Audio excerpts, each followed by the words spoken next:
Assalamualaikum warahmatullahi wabarakatuh. Halo anak-anak, bagaimana kabarnya? Semoga hari ini kalian sehat ya.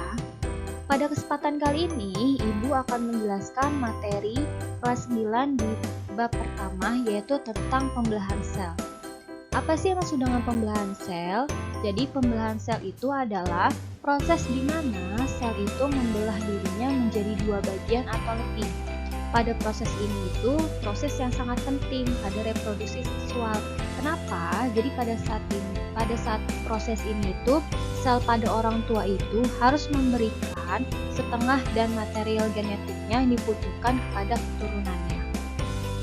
Oke, kita akan bahas selanjutnya, yaitu pembelahan sel dibagi menjadi 3. Ada amitosis, ada mitosis, dan meiosis. Amitosis itu adalah pembelahan biner. Pada amitosis ini, dia hanya terjadi pada bakteri, jadi tidak terjadi pada manusia. Selanjutnya adalah mitosis. Mitosis ini dia adalah tidak terjadi reduksi jumlah kromosom. Selanjutnya yaitu adalah meiosis. Meiosis itu adalah terjadi reduksi jumlah kromosom. Nah, karena kita membahasnya tentang reproduksi manusia, jadi yang akan kita bahas adalah mitosis dan meiosis. Sebelum kita bahas tentang mitosis dan meiosis, kita bahas dulu nih perbedaan dari mitosis dan meiosis. Jadi, kalau mitosis itu dia tempat berlangsungnya di sel somatik atau sel tubuh, sedangkan meiosis itu dia terjadi di sel kelamin. Selanjutnya, tujuannya itu dia sebagai pertumbuhan serta pergantian sel yang rusak atau mati. Sedangkan kalau meiosis itu dia adalah pembentukan gamet. Selanjutnya, kandungan genetiknya pada sel anak itu dia sama dengan induknya. Lalu pada meiosis itu dia berbeda dengan sel induknya. Kalau jumlah sel anaknya, kalau mitosis itu ada 4 sel, sedangkan meiosis 2 sel. Jumlah pembelahannya, kalau mitosis itu hanya 1 kali, sedangkan meiosis itu 2 kali. Selanjutnya, jumlah kromosomnya. Kalau pada mitosis itu dia adalah diploid atau sama dengan sel induknya. Sedangkan kalau meiosis itu adalah haploid atau setengah dari sel induknya. Selanjutnya adalah pindah silangnya. Kalau mitosis tidak terjadi pindah silang, sedangkan kalau meiosis terjadi pindah silang pada profase 1. Jadi, secara keseluruhan, apa sih bedanya antara mitosis dan meiosis? Kalau mitosis itu dia terjadi pada sel tubuh. Ingat ya, kalau mitosis terjadi pada sel tubuh. Biasanya dia itu mirip dengan induknya. Sedangkan kalau meiosis itu terjadi pada sel kelamin. Jadi dia berbeda dengan sel induknya. Contoh, kalau misalnya mitosis sama dengan induknya, hidung kalian sama dengan bapak kalian. Nah, itu salah satu pembelahan dari mitosis. Oke? Selanjutnya yaitu adalah siklus sel.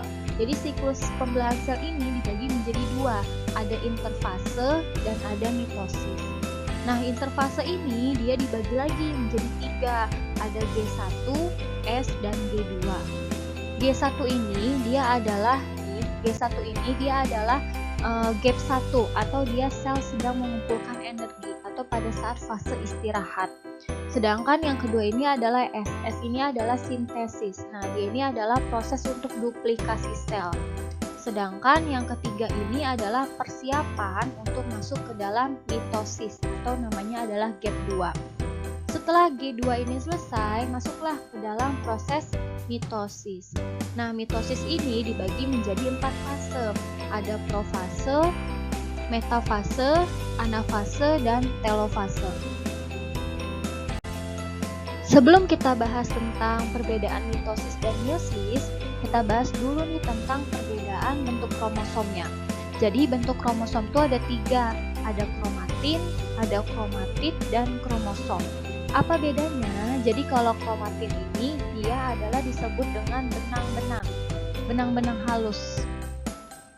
Selanjutnya itu adalah kromatid. Jadi kalau kromatid itu dia terdiri dari 2 lengan. Selanjutnya yaitu adalah kromosom. Nah, ini kromosom ini sudah kompleksnya. Jadi kromosom ini dia sudah terdiri dari 4 lengan. Kita bahas satu-satu, yaitu adalah tahapan dari mitosis. Nah, ini adalah gambaran dari tahap mitosis. Jadi dari tahap interfase akan masuk ke dalam tahap mitosis. Mitosis yang pertama yaitu adalah profase, lalu metafase, lalu anafase, lalu telofase. Oke, selanjutnya yaitu adalah tahap pembelahan mitosis pada tahap profase. Jadi pada tahap profase ini, membran intinya sudah mulai menghilang. Lalu kromatin itu adalah benang-benang halus ya. Jadi akan berubah menjadi namanya kromosom.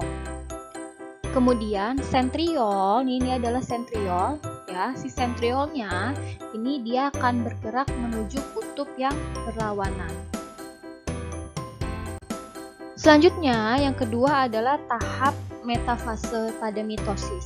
Nah, pada tahap metafase ini semua kromosomnya berada di bidang ekuator. Bidang ekuator itu adalah bidang pembelahan.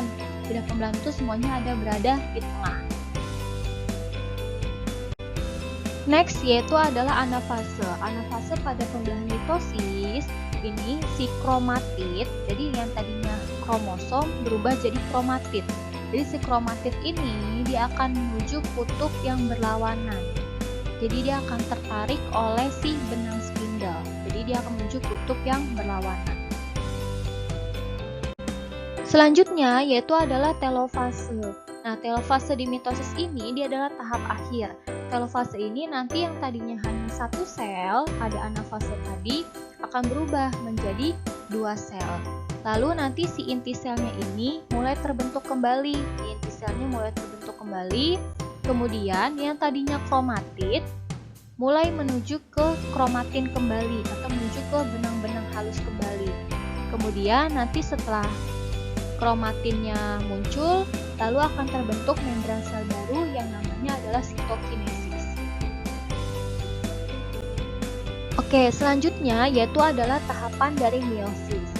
Nah, tahapan meiosis ini dia berbeda dengan mitosis. Kalau tadi mitosis hanya 1 kali, sedangkan kalau meiosis ini dia pembelahannya 2 kali. Jadi ada meiosis 1 dan ada meiosis 2. Namun tahapannya sama, ada profase 1, metafase 1, anafase 1, dan telofase 1.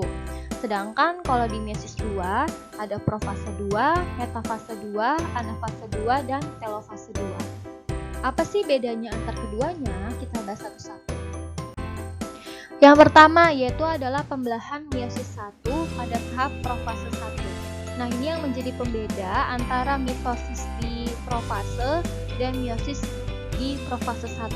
Kalau di profase 1 ini dia tahapan profase 1-nya dibagi menjadi 5. Ada leptoten, zigoten, pakiten, diploten, dan diakinesis. Nah, kalau leptoten ini dia adalah penggadaan kromosom kondensasi. Sedangkan zigoten ini dia adalah terbentuknya sinapsis. Sedangkan kalau di pakiten itu dia terjadinya pindah silang atau terbentuknya tetrat. Lalu kalau di diploten itu dia mulai terbentuk kiasma. Kiasma itu adalah kompleks sinapsis yang mulai menghilang. Lalu di diakinesis itu adalah perpindahan dari kiasma untuk menuju ke persiapan metafase 1. Selanjutnya yaitu adalah meiosis 1 pada metafase 1.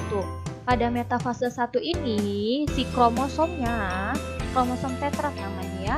Jadi kromosom tetrat ini dia sudah berada di bidang ekuator. Selanjutnya yaitu adalah anafase 1. Nah, di anafase ini kromosom homolognya menuju ke kutub yang berlawanan. Selanjutnya yaitu adalah telofase 1. Nah, telofase 1 ini sama seperti mitosis, di telofasenya dia selnya terbagi menjadi 2. Lalu inti selnya mulai terbentuk kembali. Lalu namanya adalah kromosom. Jadi kromosom homolognya terdapat di dalam sel. Lalu nanti si selnya itu akan masuk ke tahap sitokinesis. Next, lanjut ke meiosis 2. Nah, meiosis 2 ini dia ada tahapan profase 2, lanjutan tadi dari telofase 1. Jadi di profase 2 si inti selnya itu dia mulai menghilang. Kromosomnya dia sudah mulai bergerak ke kutub yang berlawanan atau di bidang ekuator, lalu sentriolnya ke arah yang berlawanan. Selanjutnya metafase 2. Nah, kalau metafase 2 ini si kromosomnya dia berjejer di bidang ekuator. Selanjutnya yaitu adalah anafase 2. Nah, di anafase 2 ini dia kromatidnya terpisah dan bergerak ke arah berlawanan atau tertarik oleh benang spindle. Dan yang terakhir itu adalah telofase 2. Nah, telofase 2 selnya terbagi menjadi 4. Lalu inti selnya mulai terbentuk kembali, terus kromosomnya membentuk kromatin, dan lalu terbentuk membran sel baru atau sitokinesis. Oke, mungkin cukup sekian untuk materi tentang pembelahan sel. Silakan dicatat materinya dan dikumpulkan kembali ke Google Classroom. Sekian, wassalamualaikum warahmatullahi wabarakatuh.